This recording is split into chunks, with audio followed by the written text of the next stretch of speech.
Hey guys, Chris Hallows here with Lori Zeoli of Realty Executives, a realtor, a Flagstaff local, and a climber. Yes. So, Lori, let's start with the basics and get to know you a little bit. How long have you been in Flagstaff for? Since 96.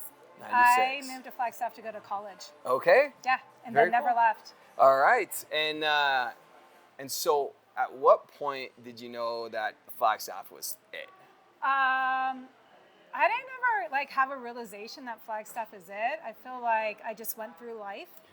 As a college kid does. Yeah, right? I just went through life and I got a job and I just kept going and there was nothing pulling me away, so I just stayed. Awesome. Yeah. And what are the sticky factors now for you? What do you love most about Flagstaff? Yeah, of course, the climbing. Okay. Anything outdoors. So we recently got into mountain biking.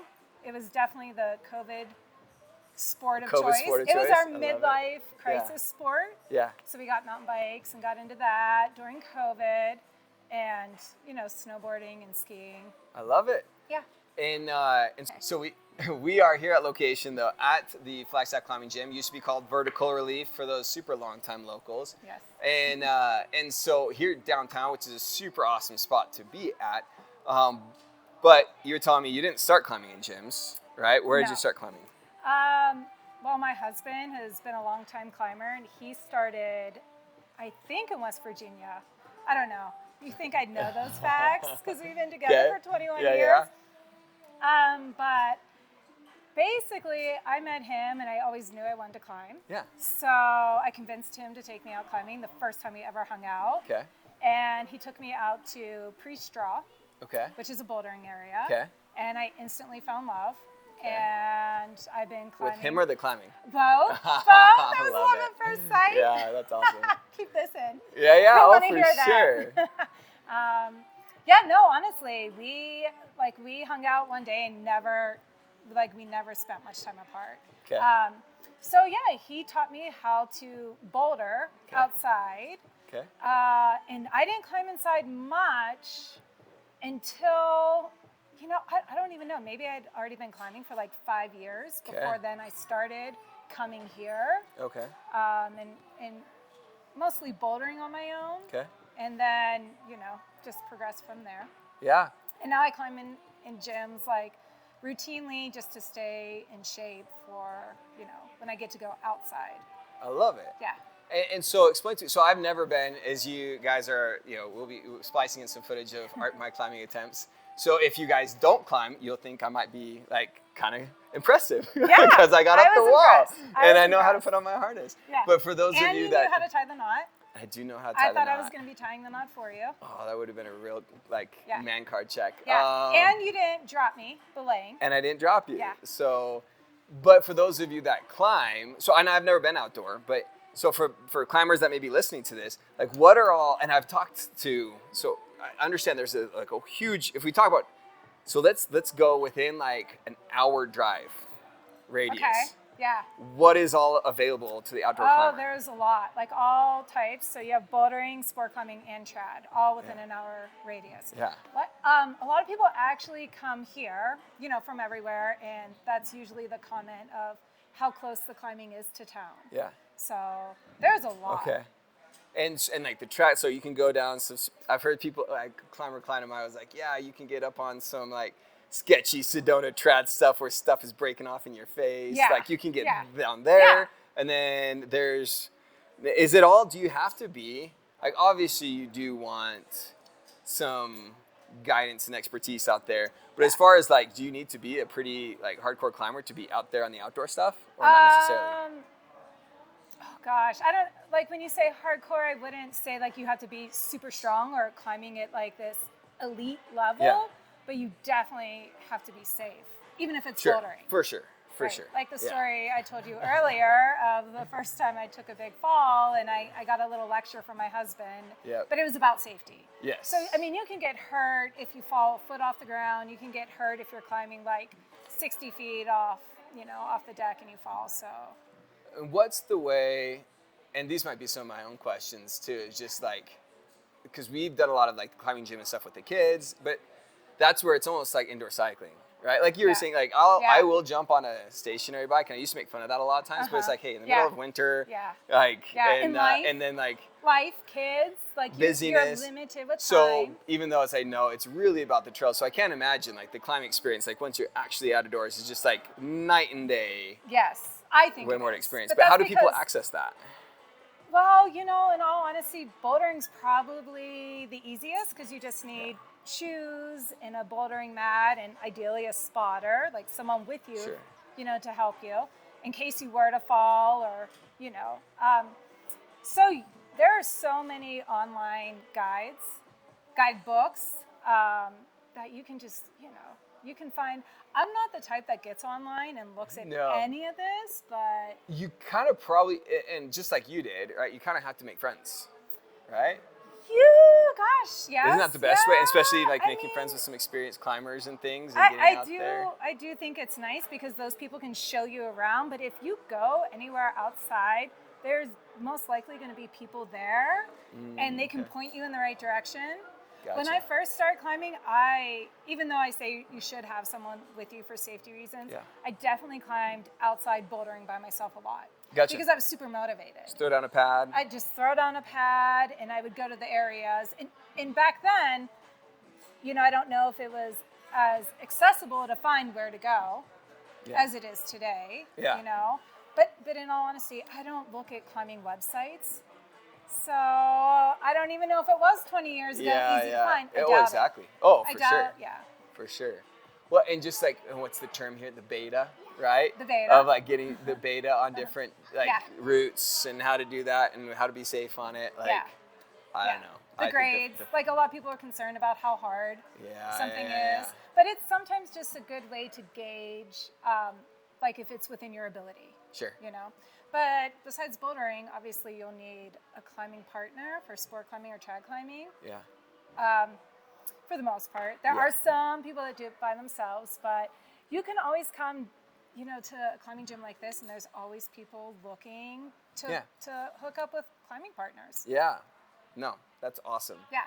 And so we do have, as far as, so this is the downtown local gym, been here the longest, right? Yes. And how long is this, do you know? I don't know. Was this here when you started climbing? Oh, yeah. Okay. Yeah. So a couple of decades. Yes. Yeah. Plus, right? Yeah. And then I would guess since like the 90s, but I don't even know. Yeah. And then there's a little bouldering spot and a lot outdoors. So lots of opportunities to get there. But I'm curious also to ask about how does a climber, has your risk management in climbing helped at all in your career path as a real estate agent? Risk management. I actually feel like I am not a risky person. I do not. Okay. My husband's more of the risk taker. Okay. So even with our own real estate investments, I'm a little more reserved, but he has always been a risk taker, and it's worked out. So you guys kind of pair each other off pretty well there. Yeah. As far as work is concerned, I wouldn't say it's risk. It's more like when I'm advising my clients, it's education, and they have to decide how much risk they're willing to take. Sure. I just can give them all the information that they need, but I don't do anything risky for them. They do that themselves. I love that. And that speaks a little bit more to your previous profession, right? As a teacher? Yeah. Yeah.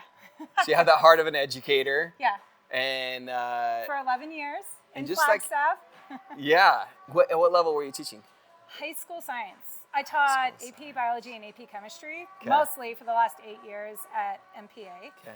And actually, I run into my students a lot out climbing. Yeah. I've gone on climbing trips with some of my students, Cool. and it kind of sounds like, oh, that's weird, but some of my students are now in their 30s. Yeah. So, yeah. That's awesome. And so, what made you decide to switch to real estate? Gosh. Yeah, do I tell the truth? Right. How do I sugarcoat it? To be honest, my oldest daughter was a sophomore in my chemistry class. Okay, yeah. I just hit that. Is that gonna? Gotcha. I hit the mic. Is You're that good. okay? No. Okay, so my oldest daughter was a student of mine in my chemistry class, and I was pregnant with my youngest daughter at the Okay. time. And that was kind of my breaking year. Yeah. And it could have been like pregnancy. It could have been that I thought I was going to be this amazing science teacher and make my daughter fall in love with science, who never loved science and math. But I thought I was going to change that. Yeah. And all that together just made me realize that I wanted to change. Yeah. But I like changing a lot. No, for sure. And what makes you excited about real estate? Excited about real estate? Well, I would say, and this may sound cheesy, but I really do, because I work with mostly buyers. So I do get really excited when I see locals buy their first home. It is a difficult market, but there are people that are committed to this town, and it's a great place. So that's what really makes me excited, helping buyers break into this market. Because I remember when we bought our first home in 2002, I really thought the same thing my buyers think today. Like, is this the right decision? This seems risky. Yeah. And like I said, my husband's the risk taker, and he like spearheaded that whole thing. Gotcha. I was not involved at all. It was more like, okay, sure, sign this. What am I signing? And so, I really, that's what I love most. That's what gets me excited, seeing people really appreciate that they get to buy a home and live here. Yeah. No, and I love that about you. When we do like meetings, in real estate meetings, I'm sitting down with you, and I know that like Lori is always the champion of the people. I get that because like some people are like, oh, this is awesome. We have like, people up from Scottsdale buying 7-figure homes, and like that's good money for the community, and they're going to vacation here, they're going to go to restaurants, like so there are some good here. Like there's a lot of complex topics around this, but I always love and can appreciate that you're like, again, the hero of the people.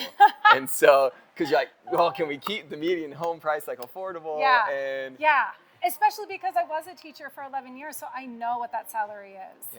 And when you're first starting out as a teacher, it's difficult. And you got to be really budgeted. But those people that can make it work and they're committed to getting that down payment and just calling this place home, I think that's amazing. Absolutely. It's I can't help but think of the analogy as we're the positioning on these climbing holds and where you're putting your weight and how you're going through this, like. There is so much maneuvering that needs to happen in the real estate market today. So, and it was funny that you and I have worked for quite some time together and worked with clients and had a level of trust, but we had to learn a new level of trust on that, being how far up, like 60 feet up. So tell us a little bit about the family. Okay, well, I met my husband at Beaver Street Brewery. Okay. Yes, I was his waitress on his Small birthday. beginnings. Yeah. Oh, I love it. Yes, and he was a climber. So we met at Beaver Street. I do have 2 kids. Okay. Marley, who's 25, she lives in Durango, and she was raised with a very active lifestyle, kind of forced into that lifestyle. And then when she went to college, she got away from it. But now that she's back in Durango, she's active again, and I love seeing that because I think it's really good for everyone's mental health to get outside. So Marley's 25. And then my youngest is turning 9 tomorrow. I love it. Yes, she goes to Puente de Hojo, and it's, we try to travel a lot with her and get her involved with like outdoor activities. She's a little more accepting than Marley was. Marley was a little more resistant, I would say, but she's only 9, so. Because your husband's super into it too, right? We're very active. Yes, we climb almost every weekend. And we do climb indoors to stay in shape throughout the week, but we climb outside pretty much every weekend. Okay. We mountain bike, we ski and snowboard. I haven't gotten him to come to hot yoga with me yet, but that's the next step. Maybe you and I could do some hot yoga. That could be the next episode. We'll have to figure that out. I've never done hot yoga. Yeah, there you go. I might be in for something there. So we have a very active lifestyle, and Flagstaff's the perfect place for this type of lifestyle. I love it. I think a lot of kids, as you were talking about your kids, my 4 could also like probably join a support group of like my parents are pushing me to do things. Yeah. But they do. It comes back around. It comes back around. It does. And we have my kids are experiencing a lot of in the moments as well. Yes. of like they're finally starting to like dig into the mountain biking, and we do love climbing gym scene, but like the skiing, they're finally getting into the skiing. Yeah. So Yeah. not just crying snow burners. I think my daughter, the older she gets and the more she's doing these activities with friends, the more she's embracing it. Whereas my oldest daughter, you know, I had her at a pretty young age. There weren't a lot of kids around for her to like do these activities and sports with. Sure. So it was always her and the adults. Gotcha. You know, so that's why, you know, maybe she had to get away from it and rediscover it herself. Yeah. Like, this is good. This is fun. Yeah, and that's an awesome thing that you mentioned, that there are, because your daughter does Flyers Bike Club, Yes. which is coming on. If you haven't signed up, if there's spots left, right? Yeah, No, if we're there's spots left. we love Flyers, and but there's a lot of opportunities of community engagement for kids to get involved together. I think that's Yeah. where, like I told you, I Yes. coach Flyers Yeah. now, and I don't coach my kids because it's like that opportunity for me to be away from them to be with some other cool young hip coach or something, Yeah. and get out there. Be around kids their age doing the same thing and seeing kids like maybe struggle and they can actually help teach where their strengths are. Yep. You know, Absolutely. I like seeing that, and it's just nice. And in all honesty, when we go climbing, my daughter loves it and she climbs more when she's by herself. Oh, okay. Yeah, but I also think it's more of like, watch me, mom, dad, watch me. Yeah. And then when our friends are there with their kids, they just run around the woods. And they like Yeah. build forts Yeah. and, you know, make tree houses. They do so much, and it's just them being outside, which is like that healthy life balance Oh, absolutely. that I'm looking for, and this town provides it. Yep, and like you were saying, just Yeah. minutes from town. Yeah, minutes from town. And that definitely sounded like a commercial for Flagstaff. It's But so it's easy. true. It's It true. is This true. town, it allows that. We have a lot of friends that live in big cities, and when they come to visit, it's just so convenient that they can drive 20 minutes down the road and be climbing. When I grew up north of Salt Lake City area, and it's like the recreational opportunity there is like, incredible. Yeah. But it's very crowded, and like the trails are, some trails and the good stuff can be like an hour drive because they develop so much, and I always like to say like Flagstaff is what Utah once was, and it's still the best kept secret. It's still the best kept secret in a lot of ways. Yeah. Like I can be out on certain trail systems, like on a Saturday morning and not see a single biker. Yeah. And it's not like it's like some like beatnik, no one goes on that trail. Right. Like And well, I think that's the advantage we have, that we live here, so we can get up early and be somewhere within 20 minutes and not have to like drive 2 hours, you know, and get a start at like 8 a.m. or 9 a.m. where we can be on the trails by like 6:30. Yeah. You know? Exactly. About like all the great Flagstaff has to offer, because you do want to keep it a secret. Yeah. You know, everyone's like, oh, the best kept secret, because even in the climbing community, there's varying opinions as to, do you put this online, how to access all these like secret remote areas. But when you talk about Flagstaff, it's like, it does sound like a commercial, because there is so much to do here, and it is so great. And there are a lot of secrets. There are a lot of hidden gems. And when we were thinking of moving, so we lived here a year. My wife finished up her degree at NAU, and then I literally, the word I use is, this is nature's playground. Yeah. Like if I want to live somewhere with, have lifestyle and not have to like drive hours and hours, or be a plane ride away, I literally want to be recreating in mornings, evenings, like, and be here. This is nature's playground. So, Lori, thank you for letting me indulge in my amateurish aspirations of climbing and helping me see some trust on the ropes. People can trust you in real estate, but it was fun to see that I could trust you on the ropes as well today. Oh, thank you. And I do appreciate this opportunity. And I want to say, I trust you, and I send all my clients to you. So thank you. Awesome. Well, it's a fun team out here that loves local.